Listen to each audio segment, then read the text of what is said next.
ምናልባት ዛሬ ሙያሽን አየዋለሁ ብለህ በጥሩ መንገድ ብትናገር ምን ችግር አለው? ሙያ የለሽም ማለት ችግር አለው እንዴ? ለምን ልታጣጥለኝ የምትፈልገው? መሰለህ ሙያ የለሽ። ስለዚህም ከስራው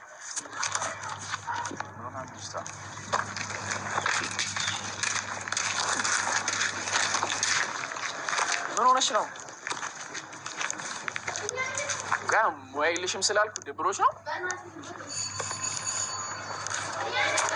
ስማ ሙያ የለኝማ። ስለዚህ ስራው እኮ ምንድን ነው የሚያስደብረው? እንደዚህ ማለት